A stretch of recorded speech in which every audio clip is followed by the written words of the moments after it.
ప్రస్తుతం విశాఖపట్నంలో ఉన్న ఏదైతే జీబీఎంసీ పరిసర ప్రాంతం ఉందో మరి ఈ ప్రాంతం ఎప్పుడు కూడా మరి ధర్నాలతో మరి హోరెత్తుతూ ఉంటుంది. ఆ ప్రాంతంలో ఈరోజు ప్రత్యేకంగా రెల్లి కులస్తులు ఎవరైతే ఉన్నారో మరి వారు పోరుబాటును పట్టారని చెప్పాలి.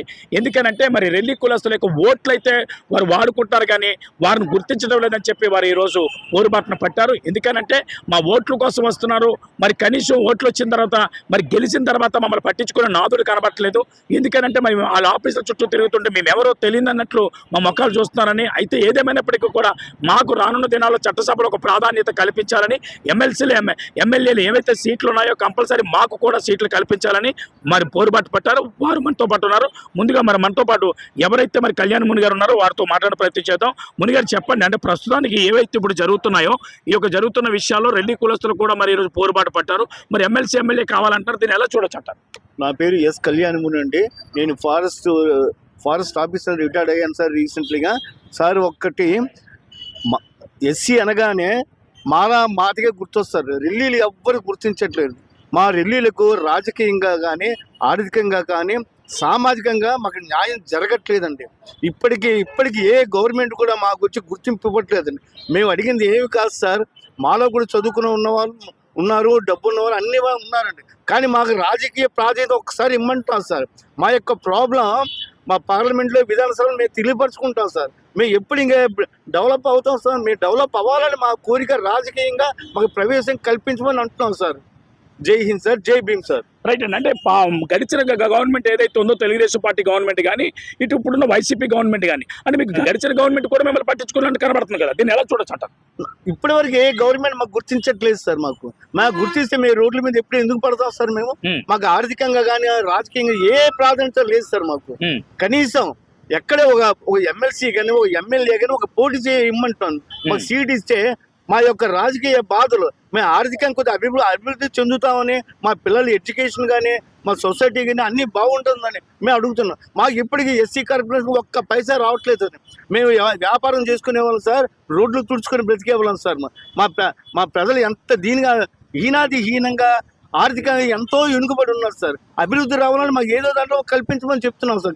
గవర్నమెంట్ మేము అడుగుతున్నాం సార్. మనతో పాటు మరి నిమ్మకాయల శ్రీనివాస్ గారు కూడా మరి రెడ్డి కులస్తుల్లో మరి సీనియర్ నాయకులుగా ఉన్నారు. మరి ఆయనతో కూడా మాట్లాడే ప్రయత్నం చేద్దాం. శ్రీనివాస్ గారు చెప్పండి, అంటే ఇప్పుడున్న పరిస్థితుల్లో అంటే రెల్లి కులస్తుల్ని పక్కన పెడుతున్నట్టు కనబడుతుంది, ఏ నాయకుడు కూడా పట్టించుకోవట్లేదు, ఓట్ల వరకే పరిమితం అవుతున్నట్టు కనబడుతుంది, దీన్ని ఎలా చూడొచ్చు? నా పేరు శ్రీనివాస్ నిమ్మకాయలు అండి, రెల్లి నాయకులము. అయితే రాష్ట్ర వ్యాప్తంగా ఉన్నటువంటి ఎస్సీ రెల్లి కులస్తులు 25 లక్షలకు పైచిలుకు ఉన్నారండి. వారికి కనీసం రెల్లీలకి రాజకీయ ప్రాధాన్యత లేదు.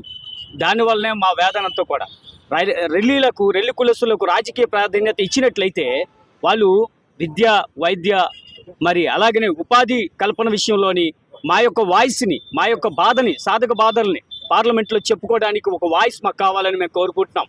ప్రభుత్వం ఈ వెనుకబాటుతనాన్ని, మా ఎస్సీ రెల్లి కులస్తుల వెనుకబాటుతనాన్ని గుర్తించి తక్షణమే ఎమ్మెల్సీ సీట్లని కేటాయించి మా యొక్క బాధలని అక్కడ మేము విన్నవించుకోవడానికి, మా ప్రజల యొక్క మా కుటుంబీకులు, మా పిల్లల యొక్క సమస్యలను మేము పోరాడి గెలుచుకొని సాధించుకొని ఆర్థికంగా అభివృద్ధి నొందాలని మా ఉద్దేశం. అందుకే మా యొక్క సమస్యలను మేము చెప్పుకోవడానికి ఒక రాజకీయ పార్టీ మమ్మల్ని గుర్తించాలని మా వేదన అండి. రైట్ అండి. అంటే ఇప్పుడు కేవలం రెల్లి కులస్తుని ఒక పళ్ళు అమ్ముకునే వారిగా లేదంటే ఒక రోడ్లు ఉడిచే వారిగా చూస్తున్నాను కానీ అంటే సరైన ఉద్యోగాలు కూడా కల్పించట్లేదు అంటే ఈ ప్రభుత్వాలు, దీన్ని ఎలా చూడొచ్చు అంటారు? అవునండి. మరి పారిశుద్ధ పనులు చేసుకునే వారిగా కనీసం నీచమైనగా మమ్మల్ని ప్రభుత్వం చూస్తుంది తప్ప ప్రత్యేకమైన మా తోటి సహోదరులు అయినటువంటి మాలా మాదిగలు, అంటే ఎస్సీ అంటే మాలా మాదిగలు కానీ గుర్తిస్తున్నారు. రెల్లీలు ఉన్నారనే సంగతి కూడా ఈ ప్రభుత్వం మరిచిపోయింది. 25 లక్షల పైచీలకు రాష్ట్రంలో ఉన్నప్పటికీ కూడా వారిని గుర్తించవలసిన బాధ్యత ప్రభుత్వంపై ఉన్నది. ఏ ప్రభుత్వం అయినప్పటికీ కూడా ఆ ప్రభుత్వం మాకు ఇవ్వవలసిన రాయితీని మాకు కలిగించాలని మేము కోరుకుంటున్నాం. ఉదయం లెగిసి తెల్లవారుజామున 4 గంటలు లెగిసి ఈ వ్యర్థాలను శుభ్రపరచడం కానీ, మరి అనేక డివిజనల్లో అండ్ ఓన్లీ మున్సిపాలిటీలోనే కాదండి, అనేక రంగాల్లో పనిచేస్తున్న కార్మికులందరూ కూడా రెల్లి జాతీయులేనండి. వారిని గుర్తించి ప్రభుత్వం మరి వాళ్ళ యొక్క వెనకబాటుతనాన్ని గుర్తించాలని మా వేదన. రైట్. మరి మనతో పాటు చాలా మంది నాయకులు ఉన్నారు, ఆయనతో కూడా మాట్లాడే ప్రయత్నం చేద్దాం. సార్ చెప్పండి, అంటే ఎమ్మెల్సీ ప్రత్యేకంగా అడుగుతున్నారు, అంటే ఎమ్మెల్యే కూడా దాన్ని అంటే ఈ యొక్క పరిగణలో తీసుకుంటున్నారా? నా పేరు కస్తూరి వెంకట్రావు, రెల్లి నాయకుడిని. నేను విశాఖపట్నంలోని సౌత్ ఏరియాలో ఉన్నాం. ఈ దీక్షా శిబిరం చేయడం గల కారణం గత 70 సంవత్సరాల నుంచి మాకు వెనుకబాటుతరంగా ఓటు బ్యాంకే వాడుకుంటున్నారు తప్ప రెల్లీలకి మాకు ఏ ప్రాధాన్యత చట్టసభలో మాకు ఇవ్వడం లేదు. ఈసారికైనా ఈ రాబోయే ఎలక్షన్లో ఏ పార్టీ వారైనా సరే వారు మమ్మల్ని తగిన న్యాయం చేస్తారని పత్రికాముఖం మీడియా ద్వారాగా మేము తెలియజేస్తున్నాం సార్. రైట్. మరి ఈ యొక్క కర్త కర్మ క్రియ ఎవరైతే మరి రెల్లి కులంలో మొదటి నుంచి మరి ప్రధాన నాయకులుగా ఉంటూ చిన్న తిరుమలరావు ఎవరైతే ఉన్నారో ప్రధాన నాయకులుగా ఆయన కూడా మనతో పాటు ఉన్నారు. ఆయనతో మాట్లాడే ప్రయత్నం చేద్దాం. తిరుమలరావు గారు, అంటే ఎప్పటి నుంచో ఈ వివక్షత కనబడుతుంది, దీని అంతటికి కారణము ఈ నాయకులని అంటారా? అంటే ముఖ్యంగా రాజకీయాల్లో స్నేహం ఎక్కువ కనిపించేస్తుంది ఇక్కడ. రెల్లి కులం అనేటప్పటికి ఒక్కసారికైనా ఎవరికైనా భుజం మీద ఎవరైనా చెయ్యి వేశారంటే వాళ్ళతో పాటు కలిసి ఉండడానికి ఇష్టపడతారు. అంటే స్నేహానికి ప్రాధాన్యత ఎక్కువ ఇస్తారు. ఈ స్నేహం ప్రాధాన్యత ఇవ్వడం వల్ల ఏంటంటే ఇక్కడ ఒక దక్షిణంలో ఉన్నానుకోండి, ఒక రెహమాన్ లాంటి వాడు ఎమ్మెల్యేగా పోటీ చేస్తాను అనుకోండి, ముందు నుంచి ఉన్నాడు కాబట్టి నేను ఎమ్మెల్యేకి ప్రాణం పోయినా ఎమ్మెల్యే రెహమాన్కి నేను సపోర్ట్ చేస్తాను అంటూ ఈ విధంగా ఒక్కొక్క లీడర్లు ఒక్కొక్క నాయకుడు ఆ విధంగా పరిమితం అయిపోతున్నారు. నేను పోటీ చేస్తాను అన్న ఆలోచన వాళ్ళు రాకుండా వాళ్ళు ఈ విధంగా వాళ్ళ ఒక స్వార్థానికి వాడుకుంటూ వచ్చారు మా రెల్లి కులానికి. ఇప్పుడున్న పరిస్థితుల్లో అవన్నీ చూడగా మాకు ఏంటంటే బాధ కలిగింది. కడుపు నిండిన వాడే మళ్ళీ నాకు ఆకలేస్తుంది, మళ్ళీ నాకు ఆకలేస్తుంది అంటున్నారు. అసలు ఆకలితో ఉన్నవాడి పరిస్థితి ఏంటని చెప్పేసి నేను ప్రభుత్వానికి ప్రశ్నిస్తున్నాను. ఎందుకంటే ఇప్పటి వరకు కూడా ఉపరాష్ట్రపతి ఎవరు చేశారండి? ఇప్పుడు రాష్ట్రానికి, కేంద్రానికి బాబు జగజ్జనరావు గారు చేశారు. అలాగే పార్లమెంట్లో కానీ దేంట్లో కానీ అంబేద్కర్ చేశారు. ఇలాగే మొన్నటి వరకు కూడా ఎవరైనా స్పీకర్ చేసినటువంటి బాలయోగ్ గారు స్పీకర్. ఆ క్యాస్ట్ ఏంటండి? అంటే ఈ విధంగా మాదిగలు మాలలు మాత్రం అన్ని రంగాలలో అభివృద్ధి చెందిపోయి మంత్రులు రాష్ట్రపతుల వరకు ఆ స్థాయిలో ఎదిగి ఉన్నారు. కానీ కేవలం ఒక ఏరియాకు ఒక ఎమ్మెల్యేగా కూడా మేము గుర్తించలేనటువంటి పరిస్థితుల్లో మేము ఉన్నామంటే అక్కడ ఏంటండి? ఇప్పుడు పాయకరావుపేట ఒకటే జిల్లాలో, మాకు జిల్లాలో ఒక నియోజకవర్గం అంటున్నారు, ఎస్సీ నియోజకవర్గం అన్నారు. పోనీ అక్కడ ఎవరికి ఇస్తున్నారండి టికెట్? ఒక రెల్లోడికి ఎప్పుడైనా ఇచ్చారండి? పోనీ ఎప్పుడు ఆ చరిత్ర వెతుక్కుంటే ఎప్పుడు లేదు. ఇక్కడ మనం ఏదో ఉండాలి చెయ్యాలని తపనతో మన వారు సొంత డబ్బులు పెట్టుకొని ఇండిపెండెంట్గా పోటీ చేస్తే ఎలా ఓడిపించాలనే ఉద్దేశంతో మన రెల్లీలను ఓడిపిస్తున్నారు. వాళ్ళ మీద మంచి మంచి పెద్దవాళ్ళని టికెట్లు ఇస్తున్నాయి అన్ని రాజకీయ పార్టీలు.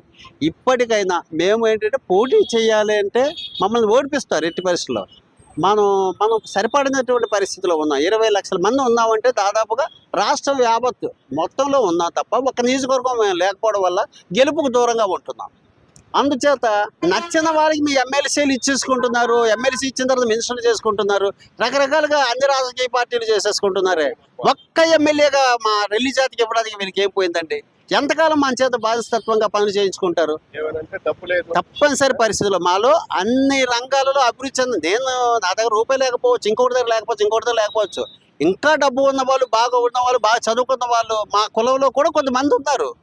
మాకు అవకాశం ఇస్తే మనం ఎమ్మెల్సీ అవ్వాలని కాదు, మన జాతిలో ఏ ఒక్కడైనా సరే ఏ ఒక్కడికి అవకాశం ఇచ్చదా మేము సంతోషిస్తాం. ఎంతకాలం బానిసత్వం పోరులో మనం నడిపిస్తారనేది కాకుండా ప్రభుత్వానికి విన్నవించుకున్నది అదే, ఎవరికైనా సరే మాకు ఎమ్మెల్సీ అనేది మాత్రం కేటాయించండి. అది కూడా గవర్నర్ కోటాలోనో ఎమ్మెల్యే సీఎం కోటాలోనో మాకు ఇప్పించండి, గుర్తించండి. మాకు రాజకీయ ప్రాంతం కానీ ఏనాడేదో మీరు ఇవ్వలేదో ఆ ఇవ్వని రాజకీయ పార్టీలో మేము తగిన బుద్ధి చెప్తాము.